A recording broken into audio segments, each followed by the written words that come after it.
देखिए आज के इस वीडियो में समझ लेते हैं रेलवे द्वारा 2022 में लाए गए कुछ नए नियम कानून के बारे में। यानी कि अब रेलवे ने अपने यात्रियों के लिए कुछ नए नियम कानून लाए हैं, जिसमें से कुछ आपके लिए लाभदायक है और कुछ आपके लिए नुकसान है। तो इस वीडियो में हम आपको दोनों बताएंगे कि कौन से नियम आपके लिए लाभदायक है और कौन से नियम आपको नुकसान है। साथ ही हम आपको ये भी बताएंगे कि आपको शिकायत कैसे करना है रेलवे के प्रति। मान के चलिए आपको सफर के दौरान किसी भी तरीके से दिक्कत है, यानी कि आपको यात्रा के दौरान किसी भी तरह से परेशानी होता है, किसी भी तरह से कठिनाइयों का सामना करना पड़ता है, तो आप कैसे शिकायत करेंगे, आपको कहाँ शिकायत करना है ताकि आपको सटीक न्याय मिलेंगे। तो हम ये भी बताएंगे कि आपको शिकायत कैसे करना है, कहाँ करना है। तो आपके लिए ये वीडियो बहुत ही महत्वपूर्ण होने वाला है। यानी कि आप अभी यात्रा करते हैं या तो भविष्य में कभी भी यात्रा करेंगे, तो ये आपके लिए वीडियो बहुत ही महत्वपूर्ण होने वाला है। तो इस वीडियो को और भी लोगों तक शेयर कर दीजिएगा ताकि वो भी इसके बारे में जान पाएंगे। अगर चैनल पर पहली बार हो तो चैनल को सब्सक्राइब कर लीजिए, ऐसे ही हम आपको वीडियोस लेकर के आते रहते हैं। तो चलिए हम आपको सबसे पहले ये समझा देते हैं कि रेलवे द्वारा लाए गए कुछ नए नियम कानून में लाभ कौन कौन से हैं। तो सबसे पहला लाभ ये देख सकते हैं, नीचे में है यहाँ पर टीटी चेक।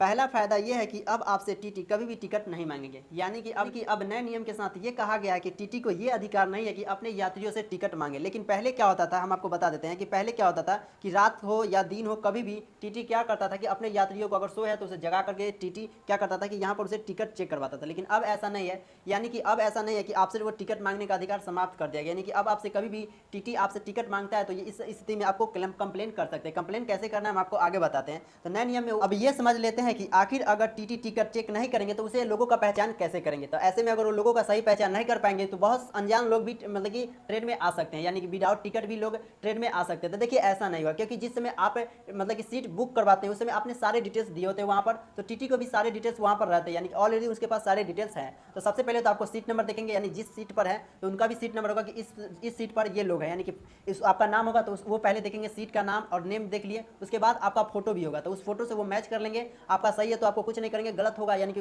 फोटो मैच नहीं हुआ तभी आपसे वो कुछ करेंगे। लेकिन फोटो मैच हो गया तो आपको कुछ नहीं करेंगे। यानी कि अब टीटी को ये अधिकार नहीं है कि आपसे वो पर्सनली उठा करके आपसे टिकट मांगे। तो यहाँ पर आपको टिकट नहीं दिखाना है, यानी कि टिकट तो आप मांगना ही नहीं है। ज़्यादा से ज़्यादा ऐसा हो सकता है, यानी कि कभी कभी ऐसा हो सकता है कि आपसे कभी कभी मैच ना हो, शकल ये वगैरह ये सब मैच ना हो, तो ज़्यादा से ज़्यादा आपसे आईडी मांगा जा सकता है। यानी किसी भी प्रकार से उसे आईडी दे सकते हैं। आईडी में वोटर कार्ड हो गया, यानी कि किसी भी एक आपको आईडी वहाँ पर देना हो सकता है। यानी कि आपको ज़्यादा से ज़्यादा क्या हो सकता है कि आपको यहाँ पर आईडी देना होगा, उससे आपको ज़्यादा नहीं। तो पहले नियम तो ये समझ गया कि आपको टीटी अब आपको कभी भी टिकट चेक नहीं करेंगे। तो दूसरा नियम समझते हैं।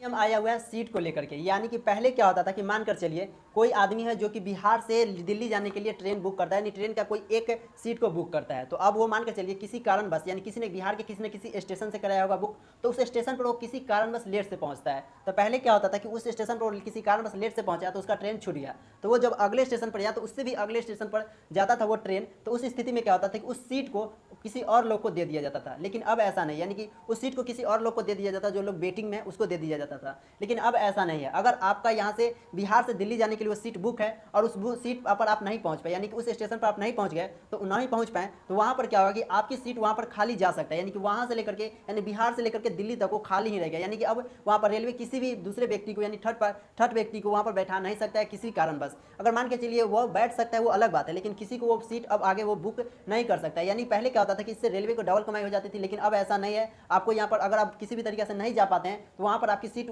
वैसे ही रह जाता है। तो ये एक अच्छा नियम या खराब नियम आप कमेंट करके जरूर बताएंगे, लेकिन हमें तो नहीं मालूम है कि अच्छा है या खराब। देखिए कोई व्यक्ति नहीं पहुंच पाता है तो उसकी सीट को दूसरे व्यक्ति को दे देना कहीं से भी ये गलत नहीं है, यानी ये बहुत ही अच्छा हो सकता है। लेकिन ये रेलवे के नए नियम के अनुसार ये कर दिया गया कि वो सीट को खाली ही रह जाएंगे। तो ये तो समझ गए कि ये सीट, जैसे कि देख सकते हैं यहाँ पर ये व्यक्ति बैठे हुए हैं, यहाँ पर आप देख सकते हैं ये बैठे, लेकिन यहाँ पर देख सकते हैं पीछे में एक सीट खाली है, यानी कि ये सीट अब जहाँ तक वो यहाँ पर सीट वैसे ही खाली जाएंगे। तो अगला ये समझ लेते हैं कि आगे कौन सा नियम। जैसे कि यहाँ पर आप एक एग्जाम्पल हमने ले लिया, जैसे कि इसको देख सकते हैं। यहाँ पर क्या है, इस बहंस बहन जी को देख सकते हैं। यहाँ पर जितने भी लोगों ने सीट बुक किया था, इधर भी सीट है इधर भी बुक है, जितने भी लोगों ने यहाँ पर सीट बुक किया था उसमें से किसी लोग भी नहीं पहुंचे। तो बहन जी अपना आराम से जा रही है मस्ती करते हुए, तो ऐसा भी हो सकता है। तो अगर आपका नियम है लाइट को लेकर के, यानी कि यहाँ पर आप देख सकते हैं ऊपर में काफी सारे लाइट लगे हुए हैं। मेन लाइट है, यानी कि ट्रेन के बोगी का ये मेन लाइट होता है। पहले क्या होता था कि ये रात भर जलता था, लेकिन अब ऐसा नहीं है, ये रात भर नहीं जलेगा। ये 10 बजे के बाद इसे बंद कर दिया जाएगा। यानी कि अब ये सोचिए कि 10 बजे के बाद इसे बंद कर देंगे तो पूरा बोगी ही अंधेरा होगा, यानी कि एक बोगी पूरा ही अंधेरा हो जाएंगे। तो ऐसा नहीं है। यहाँ पर देख सकते हैं साइड में लैंप लगा होता है, इधर में आपको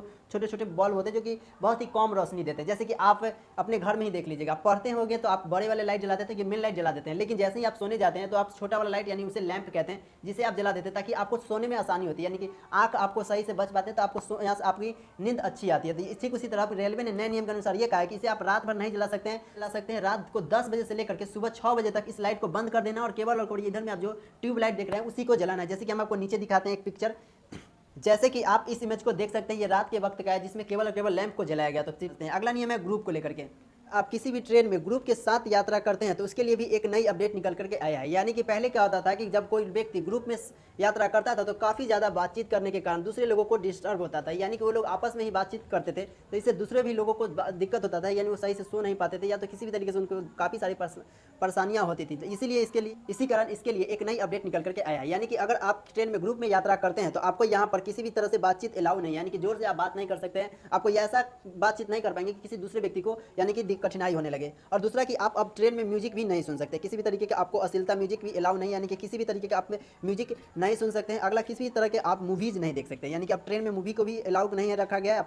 किसी भी तरीके से आप मूवी यहाँ पर नहीं देख सकते, यहाँ पर आप किसी भी तरीके से आपको यहाँ पर मूवी देखने का भी अलाउ नहीं है। अगला ये समझ लेते हैं, किसी भी तरीके से धार्मिक चीज़ों पर बातचीत नहीं कर सकते। यानी कि पहले क्या होता था कि लोग धार्मिक चीज़ों पर बहुत ज़्यादा बातचीत करते थे, लेकिन अब आप किसी भी तरीके से धार्मिक चीज़ों पर बातचीत नहीं कर सकते। यानी कि अगर आपके बगल में कोई धार्मिक चीज़ पर बात कर रहा है और आपसे किसी भी तरीके से आपसे उससे परेशानी हो रही है तो आप यहाँ पर कंप्लेन कर सकते हैं। कंप्लेन कैसे करना है हम आपको आगे बताते हैं। तो ये तो समझ गए कि धार्मिक चीज़ों को नहीं बातचीत करना है। दूसरा, आपको पॉलिटिशियन चीज़ को भी बातचीत नहीं करना है, राजनीतिक चीज़ को भी यहाँ पर आपको बातचीत नहीं करना है किसी भी ट्रेन में। अब बात कर लेते हैं अगला छठा नियम है ट्रेन में सोने को लेकर के। यानी कि अब आप रात 10 बजे के बाद ही ट्रेन में सो सकते हैं। जैसे कि यहाँ पर देख सकते हैं, नीचे वाले जो फ्लोर होता है यहाँ पर एक सीट होता है, यहाँ पर भी एक सीट होता है, यानी 2 सीट होता है। यहाँ पर आप कभी भी सो सकते हैं, यानी कि कभी भी आप सो सकते हैं। लेकिन यहाँ पे जो ऊपर में देख रहे हैं, यहाँ पर आपको रात 10 बजे के बाद और सुबह 6 बजे तक ही सो सकते हैं, यानी कि 10 से लेकर के रात में 10 से 6 बजे के बीच ही सो सकते हैं। उसके ना पहले ना उसके बाद नहीं सो सकते। और नीचे में आप सो सकते हैं, लेकिन इसमें भी एक कंडीशन है, ये सीट पूरा आपका है तो, यानी कि जो रिजर्वेशन होता है उसमें क्या होता है कि एक सीट आपका हो जाता है। तो इस सीट अगर आपका है तो यहाँ पर सो सकते हैं। यहाँ पर अगर आपका ये एक सीट पूरा नहीं है, जैसे कि जनरल में क्या होता है कि एक सीट पर 3 आदमी बैठता है, तो अगर उस तरीके से है तो इस पर आप नहीं सो सकते। लेकिन अगर आपका पूरा सीट रिजर्वेशन है तो आप यहाँ पर सो सकते हैं। लेकिन ऊपर में बात करें सोने के, तो यहाँ पर आप रात 10 बजे के बाद ही सो सकते हैं। तो ये था रेलवे के कुछ सोने के नियम। अगला समझ लेते हैं, अगला ये समझ लेते हैं कि कौन से नियम रेलवे के हैं जो कि हानिकारक यानी लाभदायक आपके लिए नहीं है, नुकसान है। तो समझ लेते हैं। सबसे पहला नुकसान वाला जो नियम है वो है क्राउड को लेकर के। यानी कि ट्रेन में देखते होंगे जरूरत से ज़्यादा आ जाते हैं लोग, यानी जितनी सीट रहती है उससे ज़्यादा लोग आ जाते हैं, चाहे वो जनरल हो, रिजर्वेशन हो, कैसे भी हो। जैसे कि मान के चलिए जितना सीट है उससे ज़्यादा लोग आ जाते हैं। एक बोगी में लगभग 70 या 80 सीटें होती है, तो लगभग उसमें जो आ जाते हैं लोग लगभग 300-400 लोग आ जाते हैं, कभी कभी 500 भी आ जाते हैं। तो ऐसा सरकार को ध्यान देना चाहिए कि इस पर जो सीटों की संख्या उतना ही ले। जैसे कि आप कोरोना काल में देखते थे कि जितना सीट था उतना ही लोगों को लाया जाता था, यानी टीटी खुद दरवाजे पर रहता था और जितनी सीट थी उतना ही वो अंदर लेता था और उससे ज़्यादा को नहीं लेता था। तो ऐसा फिर से कर देना चाहिए कि जितनी सीट है उतना ही लीजिए, उससे थोड़ा ज़्यादा ले लीजिए। जैसे कि मान के चलिए 70 लोगों का है तो 100 ले लीजिए, उससे ज़्यादा तो नहीं। तो अभी क्या है कि उसमें 400-500, ऐसे में बहुत ज़्यादा परेशानी हो जाती है आम जनता को। तो ये थी रेलवे के कुछ हानिकारक, इस पर रेलवे ने कोई विचार नहीं किया। अगर इस पर भी ध्यान दिया होता तो काफ़ी आज रेलवे बहुत ही आगे हो चुका होता। ये था रेलवे का कुछ घटिया नियम जो कि क्राउड को लेकर के था। इस पर कोई भी रेलवे डिपार्टमेंट ने किसी भी प्रकार से एक्शन नहीं लिया है। और क्या अब आप ये भी देखते होंगे कि बहुत सारे ट्रेनों को प्राइवेट किया जा रहा है। तो प्राइवेट करने से क्या समस्या है वो समझिए। देखिए, गवर्नमेंट केवल और केवल ट्रेन को बेच रही है, पटरी को नहीं। ऐसे में क्या हो रहा है कि वो जो ट्रेन है वो प्राइवेट लोगों के हाथों में चला जाता है। अब वो प्राइवेट लोग क्या करते हैं, उस ट्रेन के टिकट के दाम को बढ़ा देते हैं, मतलब उस ट्रेन के जो टिकट है उसका दाम वो लोग क्या कर देते हैं कि बढ़ा देते हैं। अगर आप दाम बढ़ाते हैं तो उसमें आपको कुछ ना कुछ फैसिलिटी देना होगा, तभी उसमें लोग आएंगे सवारी करने के लिए। तो वो फैसिलिटी के तौर पर ये दे देते हैं कि आपको जल्दी पहुंचा दिया जाएगा, नहीं उसमें आपको क्राउड यानी कि भीड़ की टेंशन कुछ नहीं है, और आपको इसमें एसी भी लगे रहते हैं। तो ये सुविधाएं दे दिया जाता है और उस ट्रेन के टिकट को बढ़ा दिया जाता है। इससे क्या हो रहा है कि जो लोग भी वीआईपी लोग हैं और जो बड़े लोग हैं या तो जिसे जल्दी जाना है वो उस ट्रेन में सफर करने के लिए चले जाते हैं। और जो गवर्नमेंट की ट्रेन होती है लोकल ट्रेन, उसमें आम लोग रहते हैं, मजदूर रहते हैं, छोटे किसान, वो लोग इस गवर्नमेंट के ट्रेन में होते हैं। अब क्या हो रहा है कि उस प्राइवेट ट्रेन को पासिंग दिया जाता है। जैसे कि इस लोकल ट्रेन को किसी न किसी स्टेशन पर रोक दिया जाएगा और उसे पासिंग दिया जाएगा। वो पहले निकल गया और अब ये जो गवर्नमेंट की जो लोकल ट्रेन है वो किसी न किसी स्टेशन पर रुका ही रह जाएगा और वो पासिंग देकर के वो आगे निकल जाता है। अब क्या हुआ वो समझिए, कहीं ना कहीं आप ये देखेंगे कि इसी लोकल ट्रेन के वजह से उस प्राइवेट ट्रेन को आगे जाना पड़ा। तो कहीं ना कहीं आप ये देखेंगे कि उस प्राइवेट ट्रेन के कारण इस लोकल ट्रेन को परेशानी हुई, दिक्कत हुई, ये लेट हो गया, वरना ये भी आगे जा सकता था। तो गवर्नमेंट को करना ये चाहिए कि जो अगर आप ट्रेन को प्राइवेट कर रहे हैं तो पटरी को भी प्राइवेट कर दीजिए। यानी कि आप जैसे कि ट्रेन आप प्राइवेट को प्राइवेट किए तो उसी प्राइवेट लोग को ये भी कहिए कि आप खुद का एक पटरी बिछा लीजिए, यानी कि आप गवर्नमेंट के पटरी पर नहीं चलाइए, यानी कि उसे आप खुद का भी पटरी बिछा लेगा। तो क्या होगा कि ये जो लोकल ट्रेन है वो भी सही समय पर और वो जो प्राइवेट ट्रेन है वो दोनों अपने अपने सही समय पर जाएगी। ऐसे में क्या हो रहा है कि जो प्राइवेट ट्रेन है वो सही समय पर जा रहा है, लेकिन ये जो लोकल ट्रेन है वो सही समय पर नहीं जा पा रहा है। तो इस पर गवर्नमेंट को सोचना चाहिए। आगे आपका क्या विचार है कमेंट में जरूर बताइएगा। तो मिलेंगे एक नेक्स्ट वीडियो में एक नई जानकारी के साथ, तब तक के लिए जय हिंद।